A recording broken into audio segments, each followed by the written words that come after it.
Hey guys, how's it going? This is Tim, bringing you guys a daily deals with Tim, where I talk about tech, crypto, and stock deals, all for you guys. And before I begin, this is my personal opinion and not financial advice. And today, I want to share with you guys the latest Lisk update. So they released the Lisk Nano 1.2.0 and it is described as improved core functionality and user experience. So what Lisk Nano is, it's a lightweight wallet for Lisk. So you could store your Lisk tokens in the Lisk Nano. You could also send them, receive them, and also vote for the delegates, 101 delegates. So what does this update bring to the users? So they summarize it through the 6 points. So let's go over them. Support for multiple languages, seamless sharing of delegate lists for voting, save account details in the app, improve passphrase validation message, summary bar of delegate counts for voting, and easy to find and copy your Lisk address. So a lot of this is just to make the user experience better for you guys. So a lot of detailed updates, but I find this very interesting and pretty useful, at least for me, because once I checked it out, I just saw a bunch of things that made the whole process easier of checking your wallet, copying your Lisk address, and stuff like that. So let's go over one at a time. So they added German to the language. So if you're a German, you could operate Lisk Nano through German language. So good for the German people. Doesn't really apply for me because I don't speak German. All right, and they also have this thing called launch protocol. So it's a scheme of links that allows you to easily access various sections within Lisk Nano. So this improves the user experience. And for example, when you're transferring Lisk tokens, you could now create a link with two optional parameters: the receiver's address and the amount of Lisk you want transferred. So something cool. I don't really know the details behind the launch protocol, but I'll get into it later and let's see if I can learn more about it. Now, save account. This one's a pretty easy thing to do and very efficient in my opinion, because basically once you hit the save account button and it's gonna say you will be able to access your account with read-only access, but when you send Lisk you will have to put in your passphrase. So what the save account does is that it skips the login process. So for the original Lisk Nano, when you log in, you have to put in your passphrase, your 12-word passphrase, and then you can log into the account.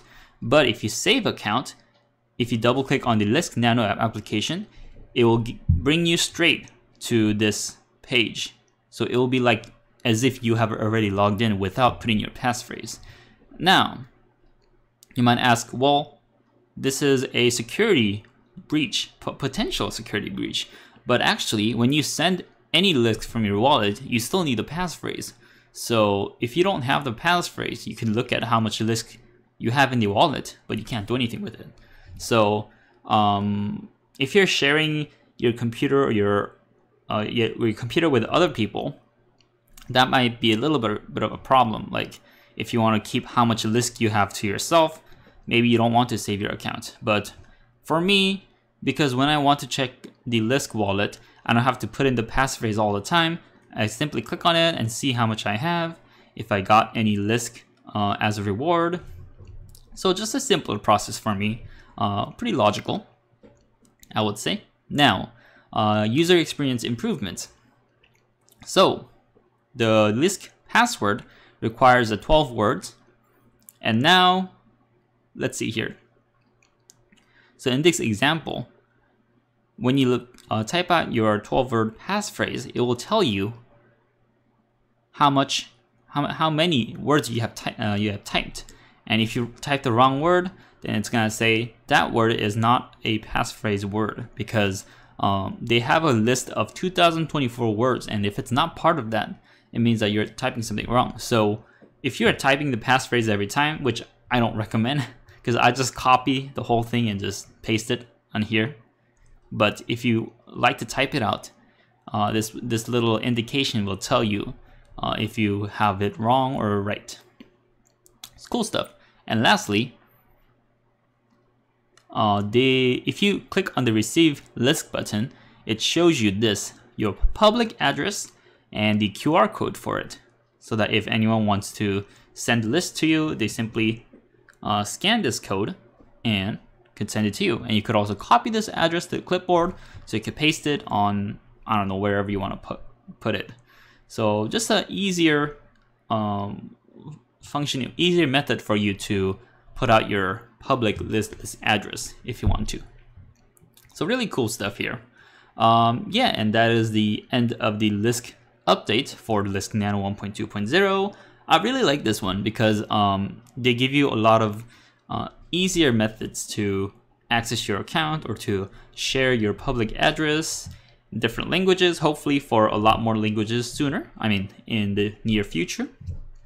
And they also have the summary bar for delegate counts, so that you could tell how much votes that this delegate got, or this delegate have, whatever, grammar. Alright, so that's it for the updates. I just want to look on some couple other things. On Twitter, this guy named Tom Clark posted a photo of the Lisk HQ meetup at University of Sydney. So you could see the community of people gathering together to talk about Lisk and what they are, potentially new investors as well, or people just interested in these cryptocurrency things. So cool to see. As you guys have known or not known, Lisk is a global project, so it will be going around the world marketing and promoting Lisk and what they can do with Lisk. Also on Reddit, the delegate community pool posted a post about why should people invest in Lisk, and they want the users to post it, and the 3 most upvoted comments will win 10 Lisk each. So yeah, you could see some pretty good organized arguments here, or statements, such as passive income because of the rewards from the DPoS system. The team is hiring a lot of new developers. The community is helpful. Lisk has a chat where you can directly talk to the staff members. Lisk is pretty cheap, under $10. And Lisk allows developers to develop ICOs with JavaScript language, a popular coding language. Lisk uses a better token, better than ERC20. It can be, but because Ethereum has more uses, or it's more common right now, I would say that's debatable. And stuff like that. Lisk is going to rebrand soon, so that will increase, or it will attract more people. And because of the DPoS system, it is more nature friendly. It doesn't use electricity as much as mining would. So a lot of different points like that. But anyways, if you guys want to look at it, it's on Reddit or r/Lisk, and you could find this posting. So that's it for today.